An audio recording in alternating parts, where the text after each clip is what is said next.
Olá, tudo bem com você? Seja muito bem-vindo e muito bem-vinda ao Bibliovox. Fico muito feliz que você tenha reservado um tempo do seu dia para estar aqui comigo e embarcar em mais uma viagem literária. Hoje vamos explorar outro conto fascinante da coletânea Contos Fluminenses, escrita pelo gênio Machado de Assis. A história de hoje se chama A Mulher de Preto. Um enredo envolvente, com toques de mistério e aquela fina ironia que só Machado sabe fazer. Entre aparições enigmáticas e segredos velados, ele mais uma vez mostra o quanto conhece a alma humana. Se você curte esse tipo de leitura, aproveita para se inscrever no canal Bibliovox, deixar o seu like e comentar aqui embaixo qual autor ou autora você quer ouvir por aqui. A sua participação é o que mantém este espaço vivo e cheio de boas histórias. Agora prepare-se, vamos juntos conhecer A Mulher de Preto. Capítulo 1. A primeira vez que o Dr. Estevão Soares falou ao deputado Menezes foi no Teatro Lírico, no tempo da memorável luta entre lagruístas e chartonistas. Um amigo comum os apresentou ao outro. No fim da noite, separaram-se, oferecendo cada um deles os seus serviços e trocando os respectivos cartões de visita. Só 2 meses depois encontraram-se outra vez. Estevão Soares teve de ir à casa de um ministro de Estado para saber de uns papéis relativos a um parente da província. E aí encontrou o deputado Menezes, que acabava de ter uma conferência política. Houve o sincero prazer em ambos encontrando-se pela segunda vez, e Menezes arrancou de Estevão a promessa de que iria à casa dele daí a poucos dias. O ministro depressa despachou o jovem médico. Chegando ao corredor, Estevão foi surpreendido com uma tremenda batega d'água que nesse momento caía e começava a alagar a rua. O rapaz olhou a um e outro lado a ver se passava algum veículo vazio, mas procurou inutilmente. Todos que passavam iam ocupados. Apenas à porta estava um cupê vazio à espera de alguém, que o rapaz supôs ser o deputado. Daí alguns minutos desce com efeito o representante da nação e admirou-se de ver o médico ainda à porta. "Que quer?" disse-lhe Estevão. "A chuva impediu-me de sair. Aqui fiquei a ver se passa um tílburi." "É natural que não passe, e nesse caso ofereço-lhe um lugar no meu cupê. Venha." "Perdão, mas é um incômodo." "Ora, incômodo. É um prazer. Vou deixá-lo em casa."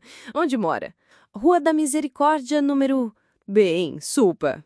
Estevão hesitou um pouco, mas não podia deixar de subir sem ofender o digno homem que de tão boa vontade lhe fazia um obséquio. Subiram. Mas em vez de mandar o cocheiro para a Rua da Misericórdia, o deputado gritou: "João, para casa." E entrou. Estevão olhou para ele admirado. "Já sei", disse-lhe Menezes. "Admira-se de ver que faltei à minha palavra, mas eu desejo apenas que fique conhecendo a minha casa, a fim de lá voltar quanto antes." O cupê rolava já pela rua fora, debaixo de uma chuva torrencial. Menezes foi o primeiro que rompeu o silêncio de alguns minutos, dizendo ao jovem amigo: "Espero que o romance da nossa amizade não termine no primeiro capítulo." Estevão, que já reparara nas maneiras solícitas do deputado, ficou inteiramente pasmado quando lhe ouviu falar no romance da amizade. A razão era simples. O amigo que os havia apresentado no Teatro Lírico disse no dia seguinte: "Menezes é um misantropo e um cético. Não crê em nada nem estima ninguém. Na política, como na sociedade, faz um papel puramente negativo."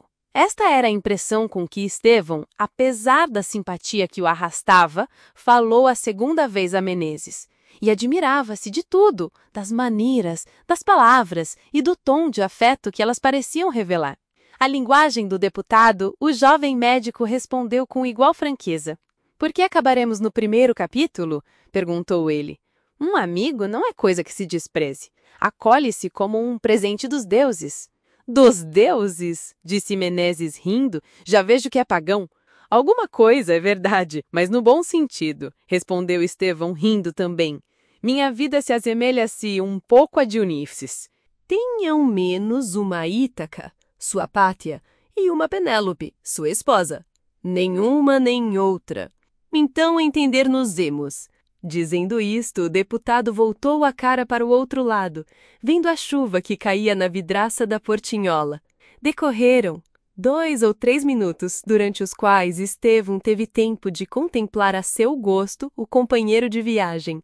Menezes voltou-se e entrou em novo assunto. Quando o cupé entrou na rua do Lavradio, Menezes disse ao médico: "Moro nesta rua. Estamos perto de casa? Promete-me que há de vir ver-me algumas vezes?" "Amanhã mesmo." "Bem, como vai a sua clínica?" "Apenas começo", disse Estevão.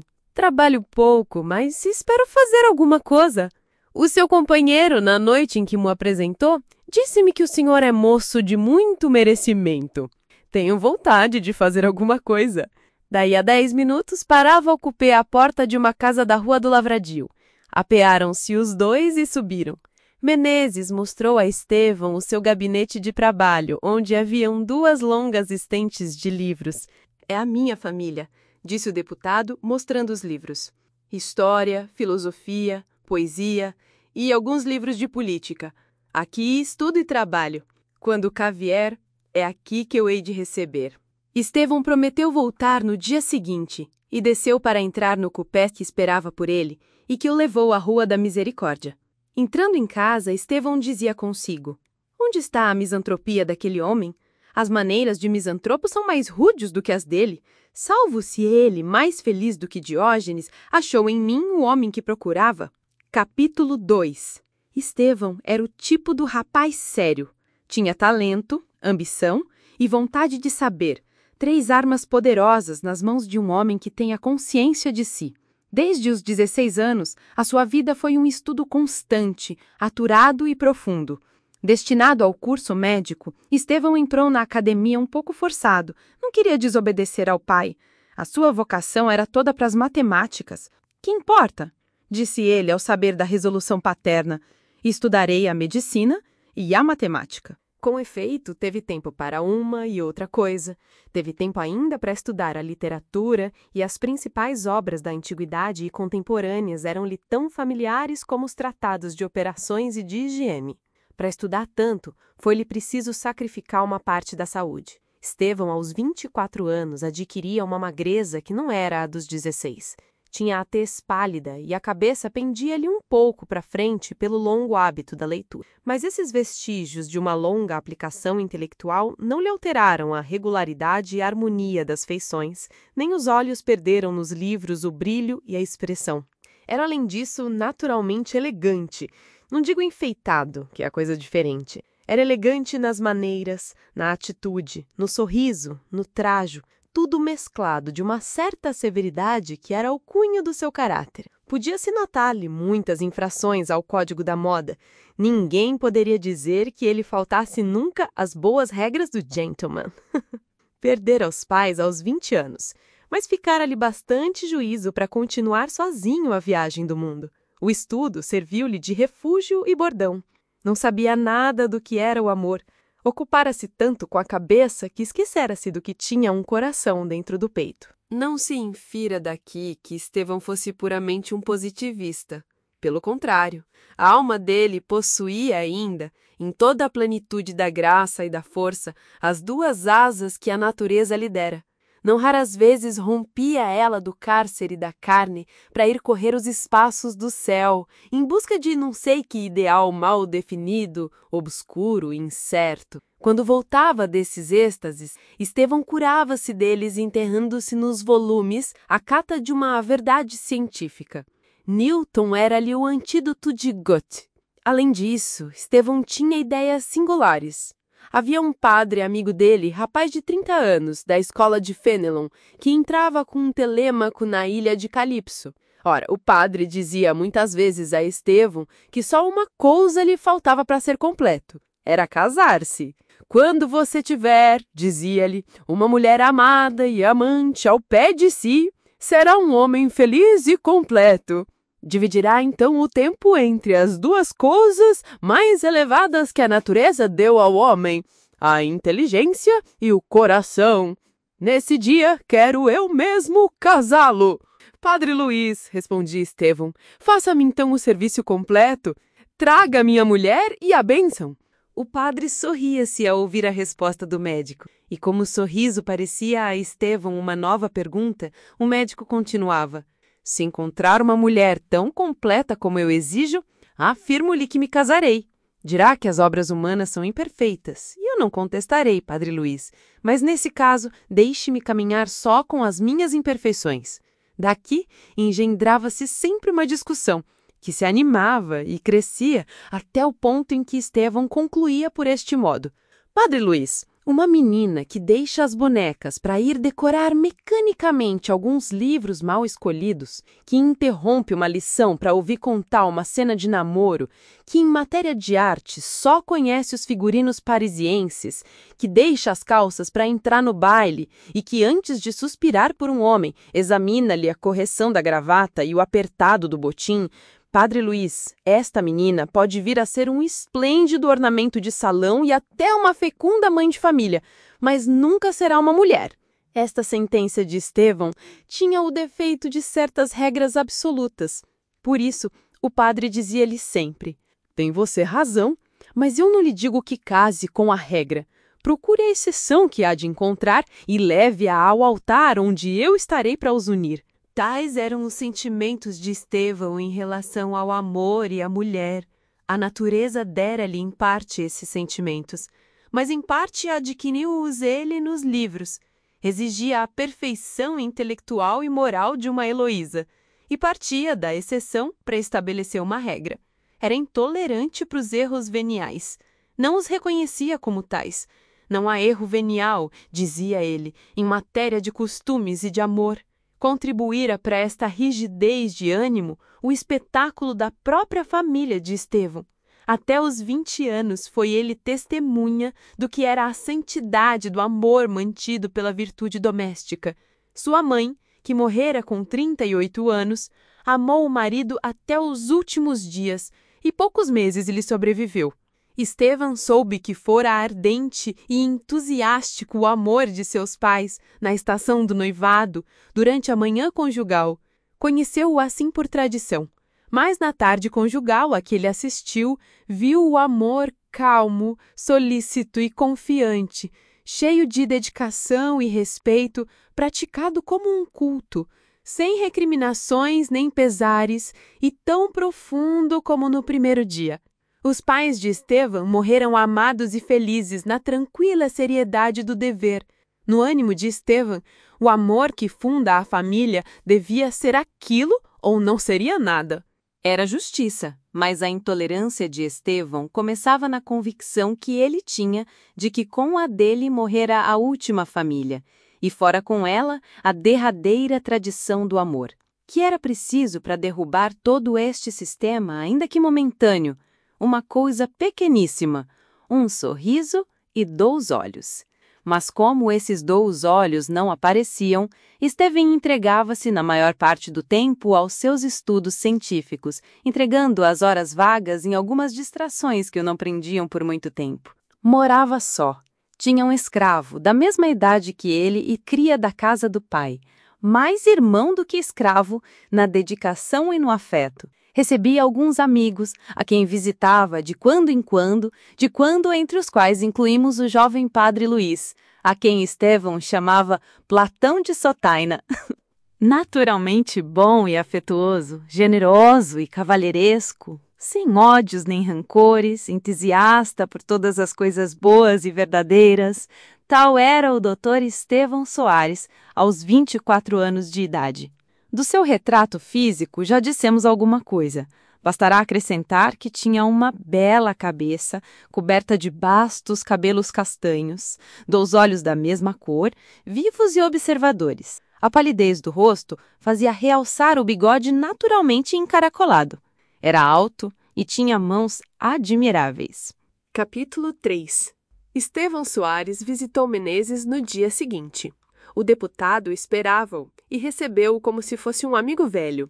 Estevão marcara a hora da visita, que impossibilitava a presença de Menezes na Câmara, mas o deputado importou-se pouco com isso. Não foi à Câmara, mas teve a delicadeza de o não dizer a Estevão. Menezes estava no gabinete quando o criado anunciou-lhe a chegada do médico. Foi recebê-lo à porta. Pontual como o rei, disse-lhe alegremente. Era dever, lembro-lhe que não me esqueci, e agradeço-lhe. Sentaram-se os dois. Agradeço-lhe, porque eu receava sobretudo que me houvesse compreendido mal e que os impulsos da minha simpatia não merecessem da sua parte nenhuma consideração. Estevão ia protestar. Perdão, continuou Menezes. Bem vejo que me enganei e é por isso que lhe agradeço. Eu não sou rapaz, tenho 47 anos, e para a sua idade, as relações de um homem como eu já não têm valor. A velhice, quando é respeitável, deve ser respeitada e amadas quando é amável. Mas Vossa Excelência não é velho, tem os cabelos apenas grisalhos. Pode-se dizer que está na segunda mocidade. Parece-lhe isso? Parece e é. Seja como for, disse Menezes, a verdade é que podemos ser amigos. Quantos anos tem? Olhe lá, podia ser meu filho. Tem seus pais vivos? Morreram há 4 anos. Lembro haver dito que era solteiro, de maneira que os seus cuidados são todos para a ciência. É a minha esposa.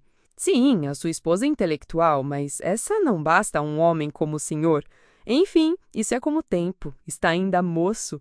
Durante este diálogo, Estevão contemplava e observava Menezes, em cujo rosto batia a claridade que entrava por uma das janelas.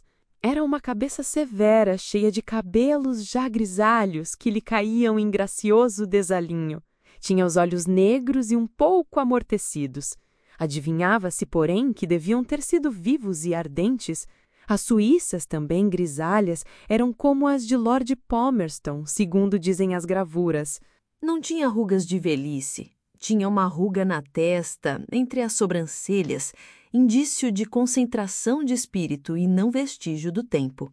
A testa era alta, o queixo e as maçãs do rosto um pouco salientes. Adivinhava-se que devia ter sido formoso no tempo da primeira mocidade e antevia-se já uma velhice imponente e augusta. Sorria de quando em quando, e o sorriso, embora aquele rosto não fosse de um ancião, produzia uma impressão singular, parecia um raio de lua no meio de uma velha ruína.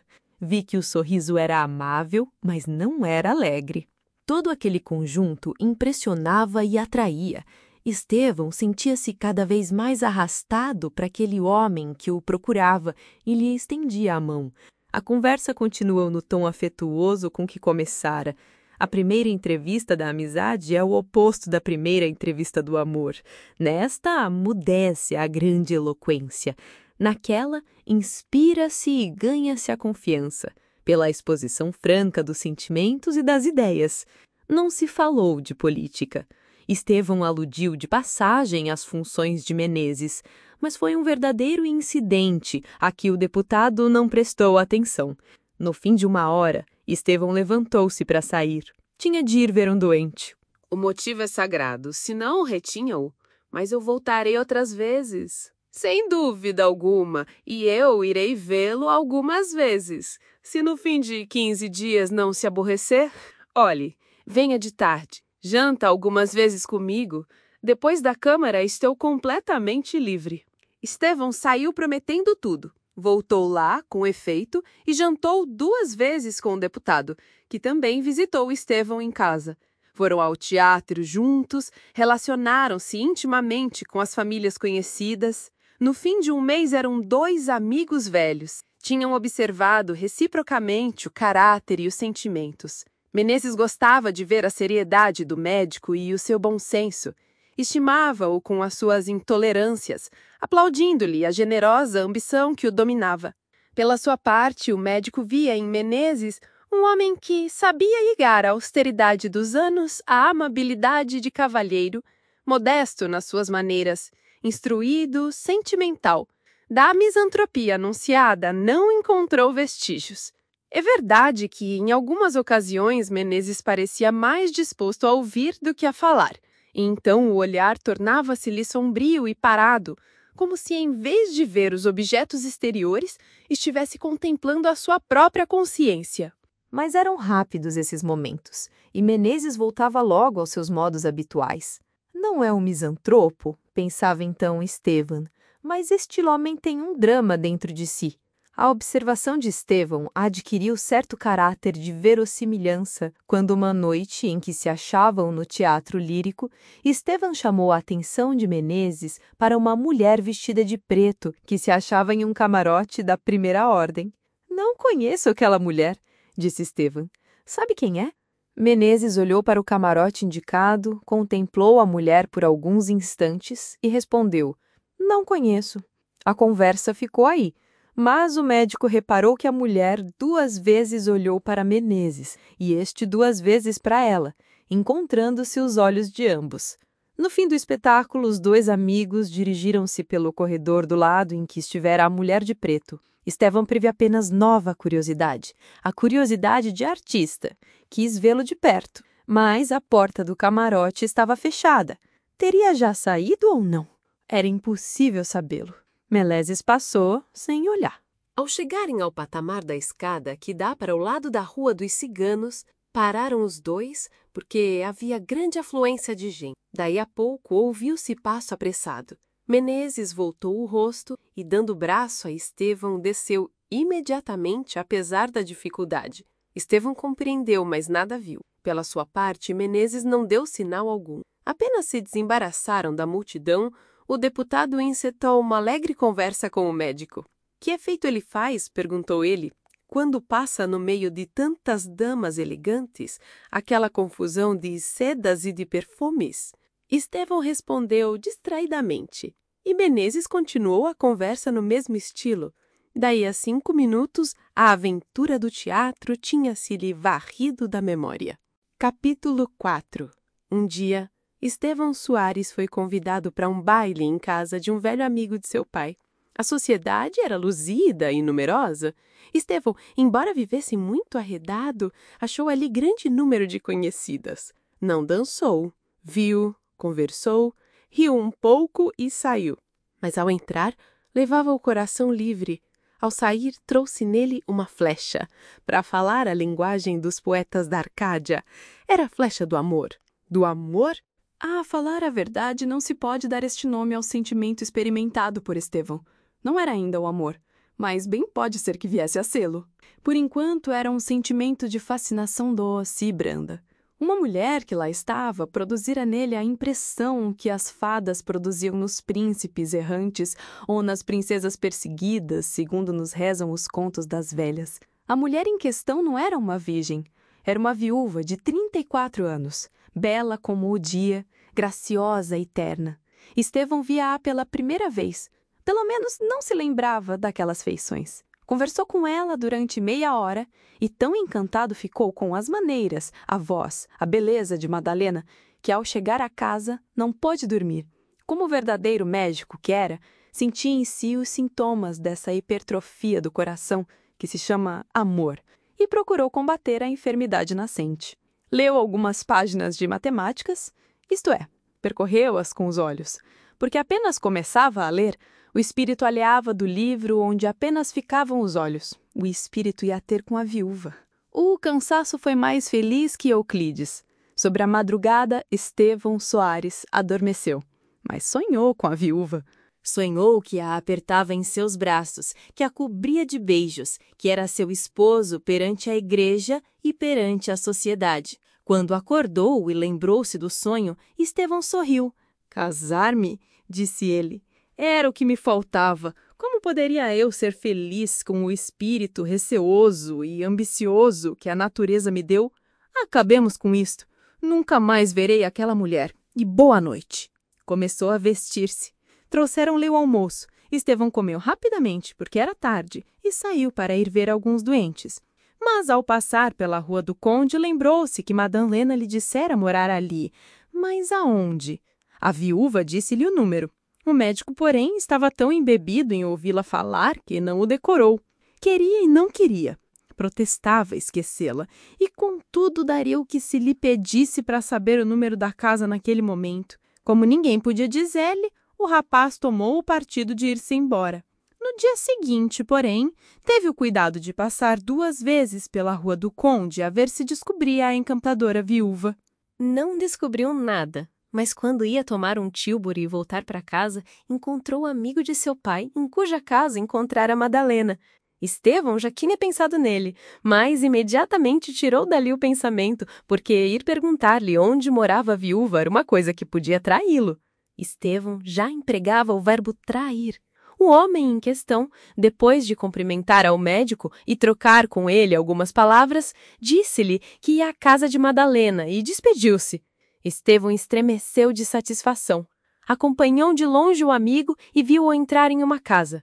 É ali, pensou ele, e afastou-se rapidamente. Quando entrou em casa, achou uma carta para ele. A letra, que lhe era desconhecida, estava traçada com elegância e cuidado. A carta recendia de sândalo.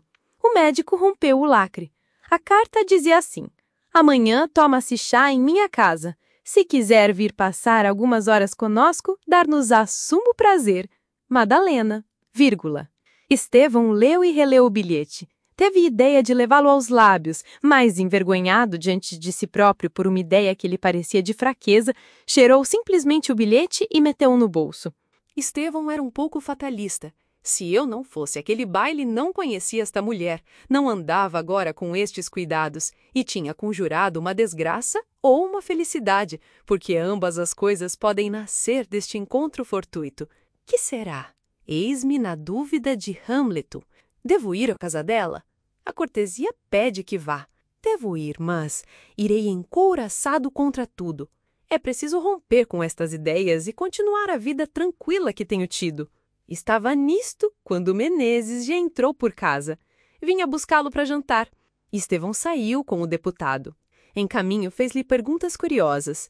Por exemplo, acredita no destino, meu amigo?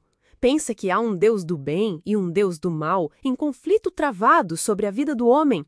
O destino é a vontade, respondia Menezes. Cada homem faz o seu destino. Mas, enfim, nós temos pressentimentos. Às vezes adivinhamos acontecimentos em que não tomamos parte. Não lhe parece que há um Deus benfazejo que novo segreda? Fala como um pagão. Eu não creio em nada disso. Creio que tenho um estômago vazio e o que melhor podemos fazer é jantar aqui mesmo, no Hotel da Europa, em vez de ir à Rua do Lavradio. Subiram ao Hotel da Europa. Ali haviam vários deputados que conversavam de política e os quais se reuniram a Menezes. Estevão ouvia e respondia, sem esquecer nunca a viúva, a carta e o sândalo. Assim, pois, davam-se contrastes singulares entre a conversa geral e o pensamento de Estevão. Dizia, por exemplo, um deputado: o governo é reator, as províncias não podem mais suportá-lo, os princípios estão todos preteridos. Na minha província foram demitidos alguns subdelegados pela circunstância única de serem meus parentes. Meu cunhado, que era diretor das rendas, foi posto fora do lugar, e este deu-se a um peralta contraparente dos Valadares. Eu confesso que vou romper amanhã a oposição. Estevão olhava para o deputado, mas no anterior estava dizendo isto. Com efeito, Madalena é bela. É admiravelmente bela. Tem uns olhos de matar. Os cabelos são lindíssimos. Tudo nela é fascinador. Se pudesse ser minha mulher, eu seria feliz. Mas, quem sabe? Contudo, sinto que vou amá-la. Já é irresistível. É preciso amá-la. E ela? Que quer dizer aquele convite? Amar-me-á? Estevão embeberá-se tanto nesta contemplação ideal que, acontecendo perguntar-lhe um deputado se não achava a situação negra e carrancuda, Estevão, entregue ao seu pensamento, respondeu: é lindíssima. Ah, disse o deputado, eu vejo que o senhor é ministerialista. Estevão sorriu, mas Menezes franziu o sobrolho. Compreender tudo. Tá curtindo a história? Então não esquece de deixar o seu like, se inscrever no canal Bibliovox se ainda não foi inscrito ou inscrita e comentar qual autor, autora ou obra você quer ver por aqui. A sua interação ajuda demais esse projeto a continuar. E sabe o que é curioso? Mesmo escrito há mais de um século, esse conto de Machado nos lembra que o mistério e o fascínio por aquilo que não compreendemos continuam vivos até hoje. A Mulher de Preto pode representar não só um enigma do passado, mas também tudo aquilo que nos intriga, assusta ou encanta no presente. A literatura tem esse poder. Ela desperta a nossa imaginação e nos convida a olhar para o desconhecido de um jeito diferente. Vamos continuar. Vamos lá. Capítulo 5. Quando saíram, o deputado disse ao médico: Meu amigo, você é desleal comigo. Por quê? Perguntou Estevão meio sério e meio risonho, não compreendendo a observação do deputado. Sim, continuou Menezes. Você esconde-me um segredo? Eu? É verdade. E um segredo de amor. Ah, disse Estevão, por que diz isso? Reparei há pouco que, ao passo que os mais conversavam em política, você pensava em uma mulher, e mulher lindíssima. Estevão compreendeu que estava descoberto. Não negou. É verdade, pensava em uma mulher. E eu serei o último a saber? Mas saber o quê? Não há amor, não há nada. Encontrei uma mulher que me impressionou e ainda agora me preocupa, mas é bem possível que não passe disto. Aí está, é um capítulo interrompido, um romance que fica na primeira página. Eu lhe digo, há de me ser difícil amar. Por quê? Eu sei, custa-me a crer no amor. Menezes olhou fixamente para Estevão, sorriu, abanou a cabeça e disse: Olhe, deixa a descrença para os que já sofreram as decepções. O senhor está moço, não conhece ainda nada desse sentimento. Na sua idade ninguém é séptico. Demais, se a mulher é bonita, eu aposto que daqui a pouco é de dizer-me o contrário. Pode ser, respondeu Estevão.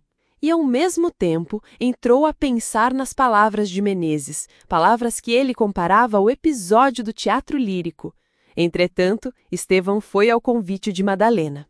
Preparou-se e perfumou-se como se fosse falar a uma noiva. Que sairia daquele encontro? Viria de lá livre ou cativo? Já seria amado? Estevão não deixou de pensá-lo. Aquele convite parecia-lhe uma prova irrecusável.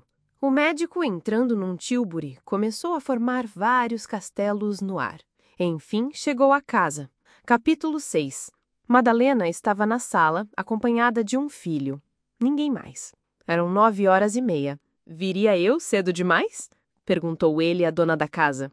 O senhor nunca vem cedo. Estevão inclinou-se, Madalena continuou.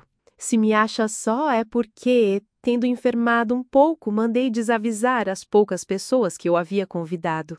Ah, mas eu não recebi. Naturalmente, eu não lhe mandei dizer nada. Era a primeira vez que o convidava. Não queria por modo algum arredar de casa um homem tão distinto. Estas palavras de Madalena não valiam coisa alguma, nem mesmo como desculpa, porque a desculpa é fraquíssima. Estevão compreendeu logo que havia algum motivo oculto. Seria o amor? Estevão pensou que era e doeu-se, porque, apesar de tudo, sonhara uma paixão mais reservada e menos precipitada. Não queria, embora lhe agradasse, ser objeto daquela preferência, e, mais que tudo, achava-se embaraçadíssimo diante de uma mulher a quem começava a amar e que talvez o amasse. Que lhe diria? Era a primeira vez que o médico achava-se em tais apuros. Há toda a razão para supor que Estevão, naquele momento, preferia estar 100 léguas distante, e, contudo, longe que estivesse, pensaria nela. Madalena era excessivamente bela, embora mostrasse no rosto sinais de longo sofrimento. Era alta, cheia, tinha um belíssimo colo, magníficos braços, olhos castanhos e grandes, boca feita para ninho de amores. Naquele momento, trajava um vestido preto. A cor preta ia-lhe muito bem. Estevão contemplava aquela figura com amor e adoração. Ouvia falar e sentia-se encantado e dominado por um sentimento que não podia explicar. Era um misto de amor e de receio. Madalena mostrou-se delicada e solícita. Falou no merecimento do rapaz e na sua nascente reputação e instou com ele para que fosse algumas vezes visitá-la. Às 10h30, serviu-se o chá na sala. Estevão conservou-se lá até às 11 horas. Chegando à rua, O médico estava completamente namorado. Madalena tinha-o atado no seu carro e o pobre rapaz nem vontade tinha de quebrar o jugo. Caminhando para casa e a ele formando projetos, via-se casado com ela, amado e amante, causando inveja a todos e, mais que tudo, feliz no seu interior. Quando chegou a casa, lembrou-se de escrever uma carta que mandaria no dia seguinte a Menezes. Escreveu 5 e rasgou-as todas. Afinal, redigiu um simples bilhete nestes termos: Meu amigo, você tem razão. Na minha idade cresce. Eu creio e amo. Nunca o pensei, mas é verdade. Amo. Quer saber a quem? Hei de apresentá-lo em casa dela. Há de achá-la bonita. A carta dizia muitas coisas mais. Era tudo, porém, uma glosa do mesmo mote. Estevão voltou à casa de Madalena e as suas visitas começaram a ser regulares e assíduas. A viúva usava para com ele de tanta solicitude que não era possível duvidar do sentimento que a dirigia. Pelo menos Estevão assim o pensava. Achava-se quase sempre só e deliciava-se em ouvi-la. A intimidade começou a estabelecer-se. Logo na segunda visita, Estevão falou-lhe em Menezes, pedindo licença para apresentá-lo. A viúva disse que teria muito prazer em receber amigos de Estevão, mas pedia-lhe que adiasse a sua apresentação. Todos os pedidos e todas as razões de Madalena eram dignas para um médico. Não disse mais nada. Como era natural, ao passo que as visitas à viúva eram mais assíduas, as visitas ao amigo eram mais raras. Menezes não se queixou. Compreendeu e disse-o ao rapaz. Não se desculpe, acrescentou o deputado. É natural. A amizade deve ceder o passo ao amor. O que eu quero é que seja feliz. Um dia, Estevão pediu ao amigo que lhe contasse o motivo que o tinha feito descrer do amor e se algum grande infortúnio lhe havia acontecido. Nada me aconteceu, disse Menezes. Mas, ao mesmo tempo, compreendendo que o médico merecia-lhe toda a confiança e podia não acreditá-lo absolutamente, disse: Por que negá-lo? Sim, aconteceu-me um grande infortúnio. Amei também, mas não encontrei no amor as doçuras e a dignidade do sentimento. Enfim, é um drama íntimo de que não quero falar. Limite-se a pateá-lo. Capítulo 7. Quando quiser que eu lhe apresente meu amigo Menezes, dizia Estevão uma noite à viúva Madalena. Ah, é verdade, um dia destes. Vejo que o senhor é amigo dele. Somos amigos íntimos? Verdadeiros? Verdadeiros. Madalena sorriu e, como estava brincando com os cabelos do filho, deu-lhe um beijo na testa. A criança riu alegremente e abrasou a mãe. A ideia de vir a ser pai honorário do pequeno apresentou-se ao espírito de Estevão. Contemplou-o, chamou por ele, acariciou-o e deu-lhe um beijo no mesmo lugar em que pousaram os lábios de Madalena. Estevão tocava piano e às vezes executava algum pedaço de música a pedido de Madalena. Nessas e noutras distrações, lá passavam as horas. O amor não adiantava um passo. Podiam ser ambos duas crateras prestes a rebentar a lava, mas até então não davam o menor sinal de si.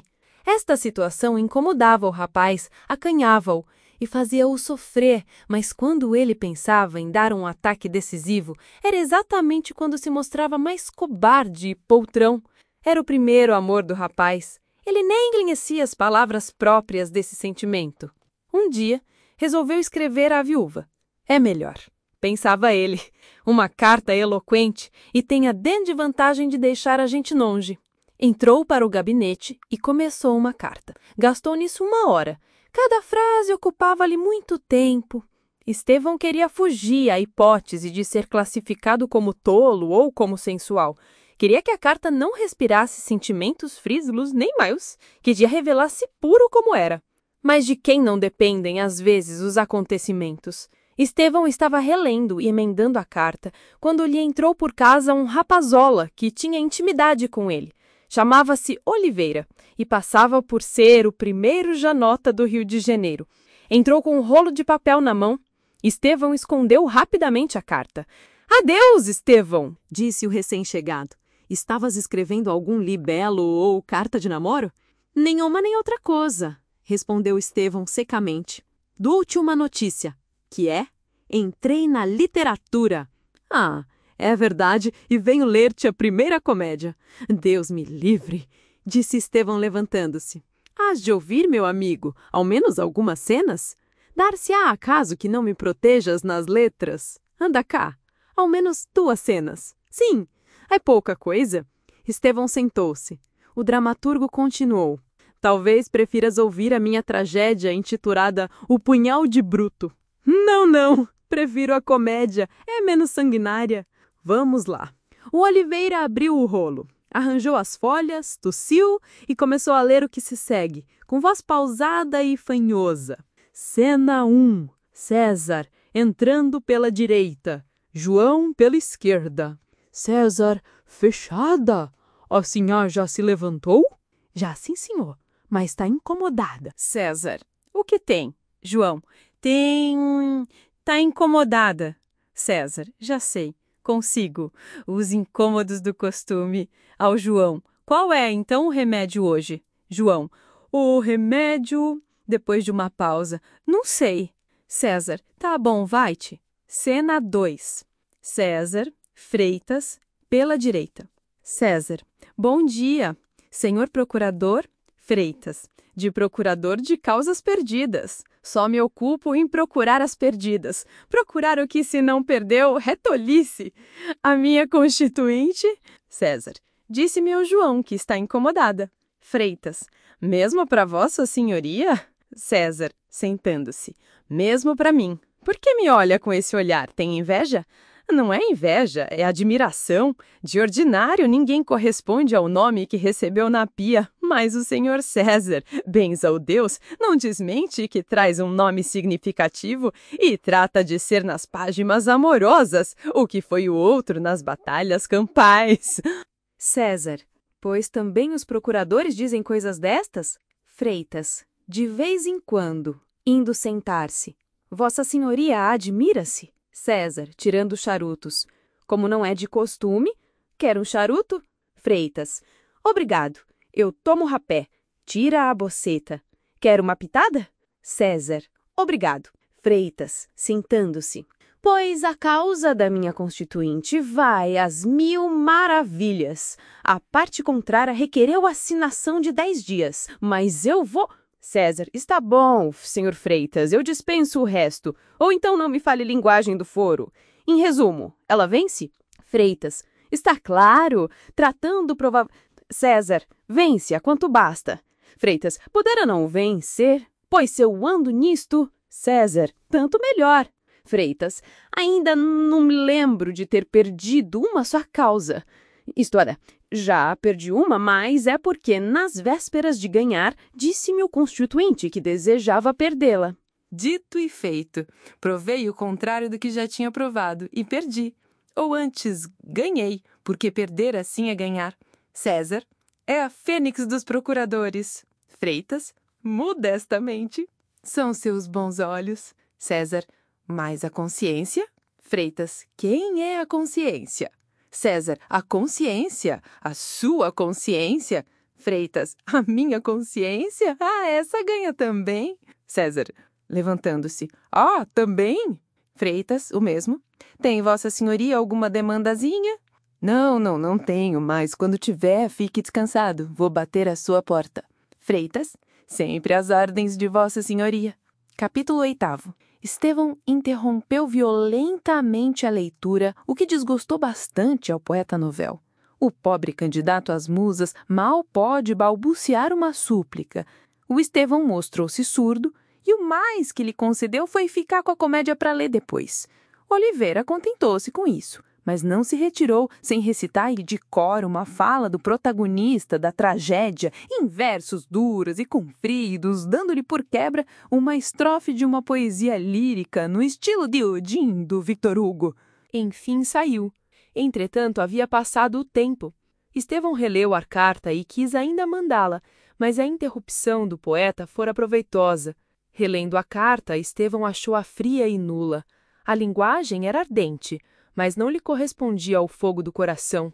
É inútil, disse ele, rasgando a carta em 1000 pedaços. A língua humana há de ser sempre impotente para exprimir certos afetos da alma. Tudo aquilo era frio e diferente do que sinto. Estou condenado a não dizer nada ou a dizer mal. Ao pé dela não tenho forças e sinto-me fraco. Estevão parou diante da janela que dava para a rua no momento em que passava um antigo colega dele com a mulher de braço, a mulher que era bonita e com quem se casara um mês antes. Os dois iam alegres e felizes. Estevão contemplou aquele quadro com adoração e tristeza. O casamento já não era para ele aquele impossível de que falava quando apenas tinha ideias e não sentimentos. Agora era uma aventura realizável. O casal que passara dera-lhe nova força. É preciso acabar com isto, dizia ele. Eu não posso deixar de ir àquela mulher e dizer-lhe que a amo, que a adoro, que desejo ser seu marido. Ela amar-me-á, se já não me ama. Sim, ama-me. E começou a vestir-se. Quando calçava as luvas e lançava um olhar para o relógio, o criado trouxe-lhe uma carta. Era de Madalena. Espero, meu caro doutor, que não deixe de vir hoje. Esperei-o ontem em vão. Desejo falar-lhe. Estevão acabou de ler este bilhete na escada, com tal pressa descia e tal urgência tinha de achar-se em casa da viúva. O que ele não queria era perder aquele assomo de coragem. Partiu. Quando chegou à casa de Madalena, achava-se esta à janela. Recebeu-o, com a acostumada afabilidade. Estevão desculpou-se como pôde por não ter podido vir na véspera, acrescentando que só com desgosto do seu coração havia faltado. Que melhor ocasião do que era essa para lançar a bomba de uma declaração franca e apaixonada? Estevão hesitou alguns segundos, mas tomando ânimo, ia continuar o período quando a viúva lhe disse: estava ansiosa por vê-lo para comunicar-lhe uma coisa de certa importância e que só a um homem de honra como o senhor se pode confiar. Estevão empalideceu. Sabe onde foi que eu o vi pela primeira vez? No baile. Não. Foi antes disso. Foi no Teatro Lírico. Ah, lá o vi com o seu amigo Menezes. Fomos algumas vezes lá. Madalena entrou então em uma longa exposição, que o rapaz ouviu sem pestanejar, mas pálido e agitado por comoções íntimas. As últimas palavras da viúva foram estas: bem vê, senhor, coisas destas, só uma grande alma pode ouvi-las. As pequenas não as compreendem. Se lhe mereço alguma coisa, e se esta confiança pode ser paga com um benefício, peço-lhe que faça o que lhe pedi. O médico passou a mão pelos olhos e apenas murmurou: mas... Neste momento entrava na sala o filhinho de Madalena. A viúva levantou-se e trouxe-o pela mão até o lugar onde se achava Estevão Soares. Se não por mim, disse ela, ao menos por esta criança inocente. A criança, sem nada compreender, atirou-se aos braços de Estevão. O moço deu-lhe um beijo na testa e disse para a viúva: se hesitei, não foi porque duvidasse do que a senhora acaba de contar-me. Foi porque a missão é espinhosa, mas prometo que hei de cumpri-la. Capítulo 9. Estevão saiu da casa da viúva agitado por diversos sentimentos, com um passo trêmulo e a vista turva. A conversa com a viúva foi um longo combate. A última promessa foi um golpe decisivo e mortal. Estevão saía dali como um homem que acabava de matar as suas esperanças em flor. Caminhava ao acaso, precisava de ar e queria meter-se em um quarto sombrio. Quisera ao mesmo tempo estar solitário e no meio de imensa multidão. No caminho encontrou Oliveira, o poeta novel. Lembrou-se que a leitura da comédia impedira a remessa da carta e, portanto, poupou-lhe um tristíssimo desengano. Estevão involuntariamente abraçou o poeta com toda a efusão da alma. Oliveira correspondeu ao abraço e, quando pôde desligar-se do médico, disse-lhe: obrigado, meu amigo. Estas manifestações são muito honrosas para mim. Sempre te conheci como um perfeito juiz literário e a prova que acabas de dar-me é uma consolação e uma animação. Consola-me do que tenho sofrido. Anima-me para novos cometimentos. Se Torquato Tasso. Diante desta ameaça de discurso e, sobretudo, vendo a interpretação do seu abraço, Estevão resolveu-se a continuar caminho, abandonando o poeta. Adeus, tenho pressa. Adeus, obrigado. Estevão chegou à casa e atirou-se à cama. Ninguém o soube nunca, só as paredes do quarto foram testemunhas, mas a verdade é que Estevão chorou lágrimas amargas, enfim que lhe dissera a Madalena e que exigira dele. A viúva não era viúva, Era mulher de Menezes. Viera do norte meses antes do marido, que só veio como deputado. Menezes, que a amava doudamente e que era amado com igual delírio, acusava-a de infidelidade. Uma carta e um retrato eram os indícios. Ela negou, mas explicou-se mal. O marido separou-se e mandou-a para o Rio de Janeiro. Madalena aceitou a situação com resignação e coragem. Não murmurou nem pediu. Cumpriu a ordem do marido. Todavia, Madalena não era criminosa. O seu crime era uma aparência. Estava condenada por fidelidade de honra. A carta e o retrato não lhe pertenciam. Eram apenas um depósito imprudente e fatal. Madalena podia dizer tudo, mas era trair uma promessa. Não quis. Preferiu que a tempestade doméstica caísse unicamente sobre ela. Agora, porém, a necessidade do segredo expirara. Madalena recebeu do norte uma carta em que a amiga, no leito da morte, pedia que inutilizasse a carta e o retrato ou os restituísse ao homem que lhes dera. Esta carta era uma justificação. Madalena podia mandar a carta ao marido ou pedir-lhe uma entrevista, mas receava tudo. Sabia que seria inútil porque Menezes era extremamente severo. Vira um médico uma noite no teatro em companhia de seu marido. Indagara e soube que eram amigos. Pedia-lhe, pois, que fosse mediador entre os dois, que a salvasse e que reconstruísse uma família. Não era, pois, somente o amor de Estevão que sofria, era também o seu amor próprio. Estevão facilmente compreendeu que não fora traído àquela casa para outra coisa. É verdade que a carta só chegara na véspera, mas a carta apenas vinha apressar a resolução. Naturalmente, Madalena pedir-lhe-ia, sem haver carta, algum serviço análogo àquele. Se tratasse de qualquer outro homem, Estevão recusaria o serviço que lhe pedia a viúva, mas tratava-se do seu amigo, de um homem a quem ele devia estima e serviços de amizade. Aceitou, pois, a cruel missão. Cumpra-se o destino, disse ele. Hei de ir lançar a mulher que ama os braços de outro. E por desgraça maior, em vez de gozar com este restabelecimento de concórdia doméstica, vejo-me na dura situação de amar a mulher do meu amigo, isto é, de fugir para longe. Estevão não saiu mais de casa naquele dia. Quis escrever ao deputado contando-lhe tudo, mas pensou que o melhor era falar-lhe de viva voz. Embora lhe custasse mais, era de mais efeito para o desempenho da sua promessa. Adiou, porém, para o dia seguinte, ou antes, para o mesmo dia, porque à noite não lhe interrompeu o tempo, visto que Estevão não dormiu 1 minuto sequer. Capítulo 10. Levantou-se da cama o pobre namorado sem ter conseguido dormir. Vinha nascendo o sol. Quis ler os jornais e pediu-os. Já os ia pondo de lado por haver acabado de ler, quando repentinamente viu seu nome impresso no Jornal do Comércio. Era um artigo a pedido com o título de Uma Obra-Prima. Dizia o artigo: temos o prazer de anunciar ao país o próximo aparecimento de uma excelente comédia, estreia de um jovem literato fluminense de nome Antônio Carlos de Oliveira. Este robusto talento, por muito tempo incógnito, vai enfim entrar nos mares da publicidade e, para isso, procurou logo ensaiar-se em uma obra de certo vulto. Consta-nos que o autor, solicitado por seus numerosos amigos, leu há dias a comédia em casa do senhor doutor Estevão Soares, diante de um luzido auditório, que aplaudiu muito e profetizou no senhor Oliveira um futuro Shakespeare.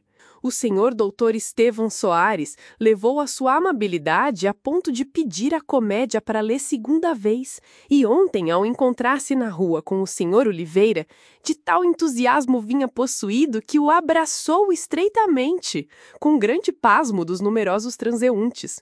Da parte de um juiz tão competente em matérias literárias, este ato é honroso para o senhor Oliveira. Estamos ansiosos por ler a peça do senhor Oliveira e ficamos certos de que ela fará fortuna de qualquer teatro. O amigo das letras. Estevão, apesar dos sentimentos que o agitavam então, enfureceu-se com o artigo que acabava de ler. Não havia dúvida que o autor dele era o próprio autor da comédia. O abraço da véspera fora mal interpretado e o poetastro aproveitavam em seu favor. Se ao menos não falasse no nome de Estevão, este poderia desculpar a vaidadezinha do escritor, mas o nome ali estava como cúmplice da obra. Pondo de lado o Jornal do Comércio, Estevão lembrou-se de protestar e ia já escrever um artigo quando recebeu uma cartinha de Oliveira. Dizia a carta: Meu Estevão, lembrou-se um amigo meu de escrever alguma coisa a propósito da minha peça. Expliquei-lhe como se dera a leitura em tua casa e disse-lhe como é que, apesar do vivo desejo que tinhas de ouvir lê-la, interrompeste-me para ir cuidar de um doente. Apesar de tudo isto, o meu referido amigo contou hoje no Jornal do Comércio a história alterando um pouco a verdade. Desculpa-o, é a linguagem da amizade e da benevolência. Ontem entrei para casa tão orgulhoso com o teu abraço que escrevi uma ode, e assim manifestou-se em mim a veia lírica, depois da cômica e da trágica. Aí te mando o rascunho. Se não prestar, rasga. A carta tinha, por engano, a data da véspera. A ode era muito comprida. Estevão nem a leu, atirou-a para um canto. A ode começava assim: Sai do teu monte, ó musa, venha inspirar a lira do poeta. Enche de luz a minha fronte ousada e mandemos aos evos, nas asas de uma estrofe ingente e altíssona, do caro amigo o animador abraço. Não canto os altos feitos de Aquiles, nem traduzo os sons tremendos dos rufos marciais enchendo os campos. Outro assunto me inspira. Não canto a espada que dá morte e campa, canto o abraço que dá vida e glória. Capítulo 11. Como havia prometido, Estevão foi logo procurar o deputado Menezes. Em vez de ir direto ao fim, quis antes sondá-lo a respeito do seu passado. Era a primeira vez que o moço tocava em tal. Menezes não desconfiou, mas estranhou. Mas tal confiança tinha nele que não recusou nada. Sempre imaginei, dissera-lhe Estevão, que ame a sua vida um drama. E talvez, engano meu, mas a verdade é que ainda não perdi a ideia. Ah, com efeito, um drama, mas um drama pateado. Não sorria, e assim. Que suponho, então? Não suponho nada. Imagino que pede dramas a um homem político. Por que não? Eu lhe digo, sou político e não sou. Não entrei na vida pública por vocação. Entrei como se entra em uma sepultura, para dormir melhor. Por que eu fiz? A razão é o drama de que me fala. Uma mulher, talvez? Sim, uma mulher. Talvez mesmo, disse Estevão procurando sorrir. Talvez uma esposa. Menezes estremeceu e olhou para o amigo espantado e desconfiado. Quem lhe o disse? Pergunto. Uma esposa, sim, mas não lhe direi mais nada. É a primeira pessoa que ouve tanta coisa de mim. Deixemos o passado que morreu. Par sepultis. Conforme, disse Estevão. E se eu pertencer a uma seita filosófica que pretenda ressuscitar os mortos, mesmo quando é um passado? As suas palavras ou querem dizer muito ou nada. Qual é a sua intenção? A minha intenção não é ressuscitar o passado unicamente. É repará-lo, é restaurá-lo em todo o seu esplendor, com toda a legitimidade do seu direito. O meu fim é dizer-lhe, meu caro amigo, que a mulher condenada é uma mulher inocente. Ouvindo estas palavras, Menezes deu um pequeno grito. Depois, levantando-se com rapidez, pediu a Estevão que lhe dissesse o que sabia e como sabia. Estevão referiu tudo. Quando concluiu a sua narração, o deputado abanou a cabeça com aquele último sintoma de incredulidade, que ainda é um eco das grandes catástrofes domésticas. Mas Estevão ia armado contra as objeções do marido. Protestou energicamente pela defesa da mulher, instou pelo cumprimento do dever. A última resposta de Menezes foi esta: Meu caro Estevão, a mulher de César nem deve ser suspeitada. Acredito em tudo, mas o que está feito, está feito. O princípio é cruel, meu amigo. É fatal. Estevão saiu. Ficando só, Menezes caiu em profunda meditação. Ele acreditava em tudo e amava a mulher, mas não acreditava que os belos dias pudessem voltar.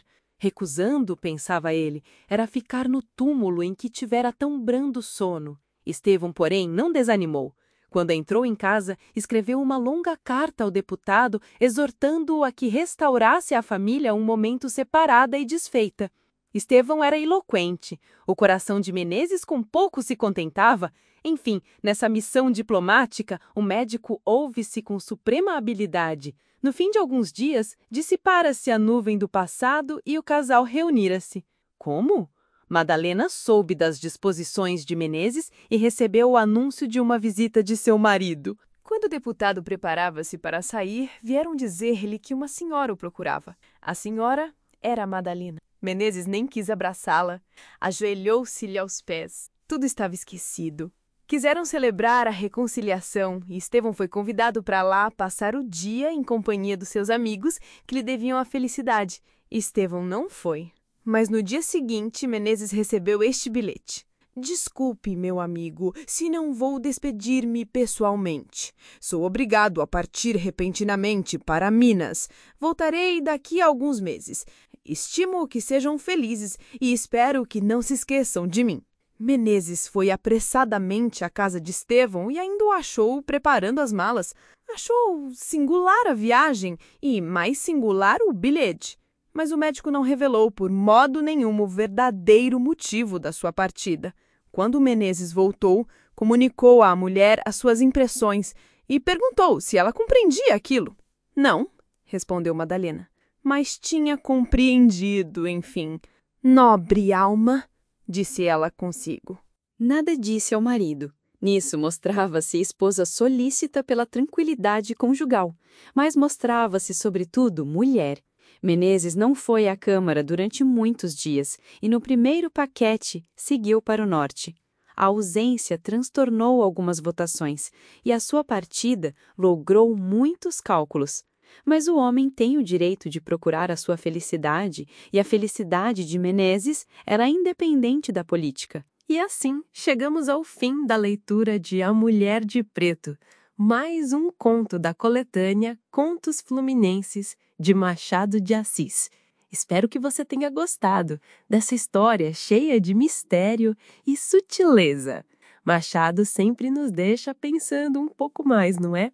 Se essa leitura tocou você de alguma forma, deixe o seu like, se inscreva no canal Bibliovox, se ainda não for inscrito ou inscrita, e compartilhe este vídeo com alguém que também ama literatura.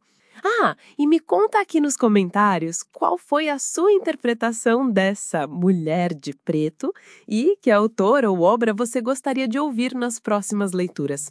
Vou adorar saber. Muito obrigado pela sua companhia e até a próxima leitura aqui no Bibliovox.